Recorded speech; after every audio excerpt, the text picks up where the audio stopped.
Assalamu alaikum students. Today we are going to study lesson number 8, The Gulistan of Saadi by Sheikh Saadi. Let's know something about the author. Sheikh Saadi was born in 1184 and died in 1292. Like Homer and Shakespeare, he was a great storyteller. He belonged to Persia, Iran. He traveled from India in the east to Tripoli in the west and wrote Gulistan, the great book of all times. The translations of Gulistan soon won the admiration of the European scholars. Actually, this work, The Gulistan of Saadi, is a collection of different short stories. Here in this chapter, we are going to study 3 short stories of Sheikh Saadi. So let's read. Open page number 51 of your textbook. Sheikh Sadi was a great story teller. Sheikh Sadi जो हैं वो एक अजीम दास्तान गो थे. He speaks to all nations and is perpetually modern, said Emerson. Emerson ने इनके बारे में क्या कहा कि वो तमाम कौमों से खिताब करते हैं, यानी कि हर तरह की कौम से खिताब करते हैं. और परपेचुअली मीन्स परमानेंटली, हमेशा. और उनका कलाम जो है वो हमेशा के लिए अमर हो गया है और हमेशा ज़िंदा रहने वाला है. He thought of the Gulistan as one of the Bibles of the world. और एमर्सन ने ही क्या कहा गुलिस्तान को कि गुलिस्तान जो है वो शोराफा किताब है. इसको एक शोराफा किताब में शामिल किया जा सकता है. और he found in the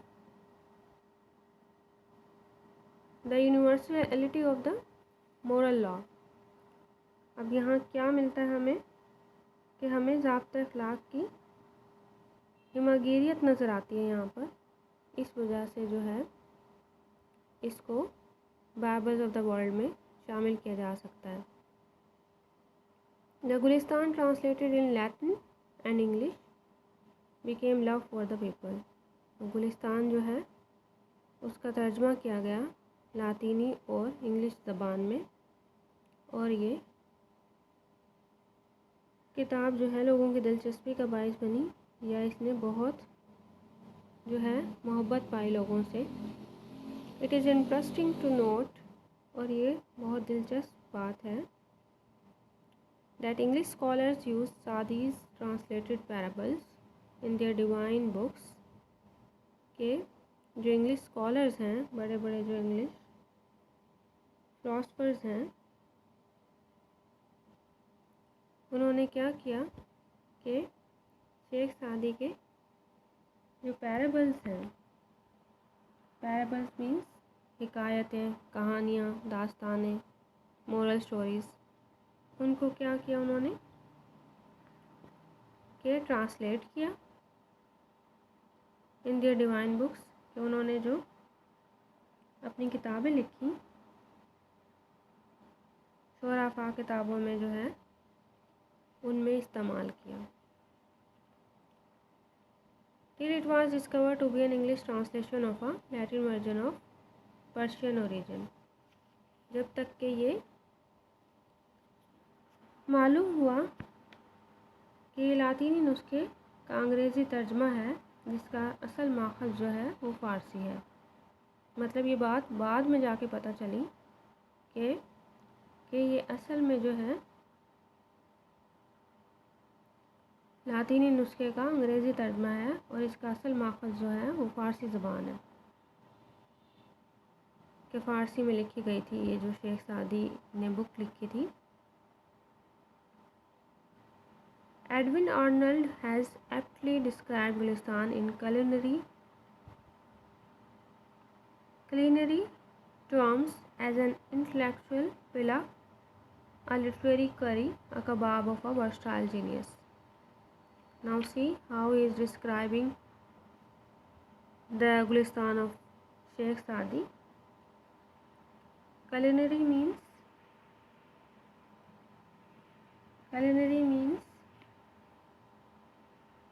all related to crockery, means all related to kitchen, different items of kitchen. And versatile genius means flexible, यानी कि ये आफाकी है, दिमागी है, मतलब हर कौम का बंदा, हर इलाके का बंदा जो है वो इसको पढ़ सकता है। और genius is all about brilliance, intellectual capabilities. So what he is saying, Edwin Arnold ने इसको कैसे बयान किया है कि मुनासिब तौर पर जो है उसने इसको इस तरह बयान किया कि जो गुलिस्तान ऑफ सादी है ये एक दाना शख्स का लौ है, एक अदबी चाशनी है, एक ज़हीन व फ़तीन शख्स का कबाब है।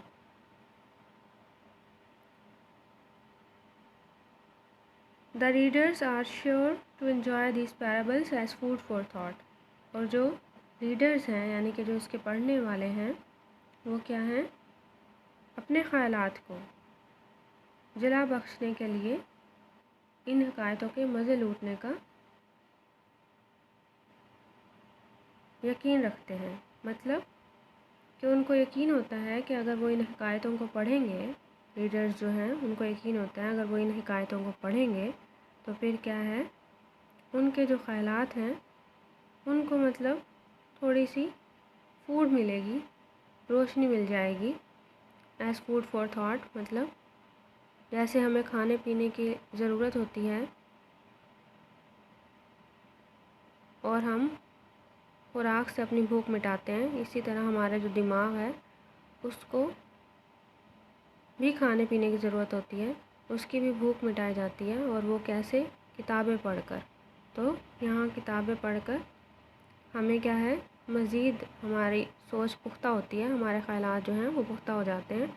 तो यहाँ यही बात की जा रही है कि जो भी रीडर्स हैं वो अगर गुलिस्तान सादी पढ़ते हैं तो फिर उनके ख़यालात को जो है रोशनी मिलती है, उनके ख़यालात में पुख्तगी आती है। अब हम इसकी 3 जो हिकायतें हैं वो पढ़ने जा रहे हैं। Once a king and a Persian slave were sailing in the same boat। पहली हिकायत क्या है, पहली हिकायत में शेख सादी बयान कर रहे हैं कि एक दफ़ा का ज़िक्र है कि एक बादशाह और एक ईरानी ग़ुलाम वो एक ही कश्ती में क्या थे, सफ़र कर रहे थे। The slave had never been at sea. जो स्लेव था, जो ग़ुलाम था, वो कभी भी बहरी सफ़र पर नहीं गया था। And never experienced any calamity. और उसने कभी भी किसी मुसीबत का तजर्बा नहीं किया था। कैलेमिटी मीन्स कि मुसीबत, कोई भी तबाही, बर्बादी। After some time the boat was hit by a storm. कि कुछ वक्त के बाद जो कश्ती है वो तूफ़ान की जद में आ गई। एंड स्टार्टेड टॉसिंग, और वो हिचकोले लेने लगी। It was very inconvenient for the passengers. कि ये बहुत ज़्यादा गैर मुनासिब बात थी तमाम मुसाफिरों के लिए, या फिर आप कह सकते हैं कि ये एक बाइस तकलीफ़ बात थी। इनकन्वीनियंट मीन्स कि बाइस तकलीफ़ बात थी उन सब के लिए जितने भी मुसाफिर उस कश्ती में सवार थे। All remain quiet except the slave who in fear of being drowned began to cry and tremble. जितने भी कश्ती में मौजूद थे वो सब के सब मतलब खामोश रहे, सिवाय उस ग़ुलाम के जो कि बहुत ज़्यादा खौफज़दा था। और अपने खौफ में क्या था, मतलब उसे किस चीज़ का खौफ था, उसे खौफ था कि वो डूब जाएगा। तो उस डूबने के खौफ में उसने क्या किया, रोना शुरू कर दिया, एंड ट्रम्बल और कांपना भी शुरू कर दिया, and created inconvenience for the others, और वो दूसरों के लिए भी परेशानी का बायस बन गया। The others try to pacify him, कि दूसरे जो लोग थे उन्होंने उसको सुकून देने की कोशिश की। पैसिफाई मीन्स कि उसे पुरस्कून करना, उसे पुरस्कून करने की उन्होंने कोशिश की बाय काइंडनेस, मेहरबानी के साथ, नरमी के साथ, एंड अफेक्शन और मोहब्बत के साथ। But he didn't hear anybody, लेकिन उसने किसी की भी ना सुनी। When the uneasiness lasted longer, the king also became displeased. और जब बेचैनी हद से बढ़ गई तो फिर जो है बादशाह भी खफा हो गया। In that boat there happened to be a sergeant, और इसी कश्ती में क्या था, एक सर्जेंट भी सवार था। Who said, जिसने कहा, विद योर परमिशन, क्या आपकी इजाज़त हो, मे आई क्वाइटन हिम, तो क्या मैं इसे खामोश करा सकता हूँ। अब उसने बादशाह से पूछा कि अगर आपकी इजाज़त हो तो क्या मैं इसे चुप करा सकता हूँ। It will be a great favour, the king said, कि ये आपका बड़ा एहसान होगा, बादशाह ने कहा। The sergeant order the slave, जो सार्जेंट था उसने क्या किया, हुक्म दिया, the slave to be thrown into the water, कि उस गुलाम को जो है पानी में फेंक दिया जाए। So that he could have experience the true danger of life, ताकि वो ज़िंदगी के हकीकी ख़तरे का जो है तजर्बा कर सके। 2 persons threw him in the sea, 2 आदमियों ने उसे समंदर में फेंक दिया। And when he was about to drown, और जब वो डूबने के करीब था, they pulled him back to the boat, उन्होंने उसे दोबारा कश्ती में खींच लिया। And he clung the stern with both of his hands, और वो अपने दोनों हाथों की मदद से कश्ती के अकबी हिस्से से चिमट गया। क्लंज मीन चिमट गया। Then he sat down and remain quiet, फिर वह एक कोने में बैठ गया और उसने चुप साध ली। This appeared strange to the king, और ये बात बादशाह को मतलब बहुत अजीब लगी। Who could not comprehend the wisdom in the action, जो कि इस सारे अमल के दौरान जो है, इस सारे अमल में इस मतलब विजडम को ना समझ सका, इस हिकमत को समझ ना पाया। टेकन बाय द सर्जेंट, जो कि सर्जेंट ने ली थी। And he asked for it, और उसने उसके लिए पूछा। द सर्जेंट रिप्लाइड, सर्जेंट ने अब क्या जवाब दिया, उसने जवाब दिया, before he had experience the danger of being drowned, he knew not about the safety of the boat. A man does not realise the worth of safety from the misfortune until he has tasted it। अब उस sergeant ने क्या जवाब दिया कि इससे पहले मतलब इसे डूब जाने के ख़तरे के तजर्बे से पहले वो कश्ती की हिफाजत को नहीं जानता था, यानी कि उसे नहीं पता था कि कश्ती में वो महफूज है। तो एक शख्स जो कि हिफाजत की कदर व कीमत को नहीं जान सकता, डज़ नॉट रियलाइज़, कि वो नहीं जानता, अगर वो नहीं जानता है हिफाजत की कदर व कीमत को, फ्रॉम द मिसफॉर्चून, उस मुसीबत से जो हिफाजत की कदर व कीमत है, अगर उसको नहीं जानता है, अनटिल ही हैज़, कब तक नहीं जानता है वो सब कुछ, जब तक कि वो उसका मज़ा ना चख ले, यानी कि जब तक कि वो मुसीबत से दो चार ना हो जाए, जब तक कि उसको मुसीबत ना उठानी पड़े। तो जब तक उसे मुसीबत ना उठानी पड़ जाए तब तक कि उसको हिफाजत की कदर नहीं होती है कि वो सेफ़ है, या जो नेमतें उसको मैसर हैं उनकी उसे कदर नहीं होती है। तो पहली जो कहानी है ये हमें यही दर्ज दे रही है कि हमें अनदेखे जो खौफ हैं वो नहीं पालने चाहिए, बल्कि हमें हिम्मत और बहादुरी के साथ ख़तरात का सामना करना चाहिए। और फिर इसके साथ साथ हमें ये भी सबक मिलता है कि हम अल्लाह ताला की बहुत सारी नेमतों की नाशुक्री कर रहे होते हैं।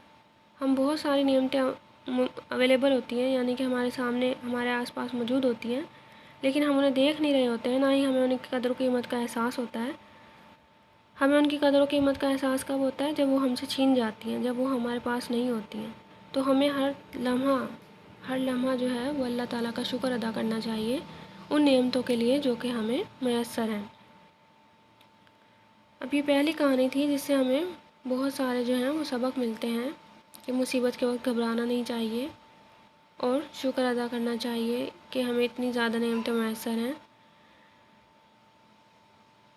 इसी तरह दूसरी कहानी भी है और फिर तीसरी कहानी जो कि हम कल पढ़ेंगे इंशाअल्लाह ताला। तो अब आप पहली कहानी को अच्छे से पढ़ लेंगे और इसके जो मोरल लेसन्स हैं उनको भी जहन में रखेंगे, याद कर लेंगे, क्योंकि ये मोरल लेसन्स आपके क्वेश्चंस में पूछे जा सकते हैं कि पहली कहानी से हमें क्या दर्स मिलता है। और इसी तरह इस स्टोरी से रिलेटेड भी कुछ पूछा जा सकता है, तो आप ये भी जहन में रखें और इसको अपने लफ्ज़ों में जो है वो इंग्लिश में लिखने की कोशिश कीजिए। इसके साथ साथ वर्ड्स, मीनिंग्स और सिनोनिम्स पे भी फोकस कीजिए और पंक्चुएशन भी गौर से देखिए। This chapter is very important from the point of view of punctuation as well, so you have to focus on that. We will study the next stories tomorrow.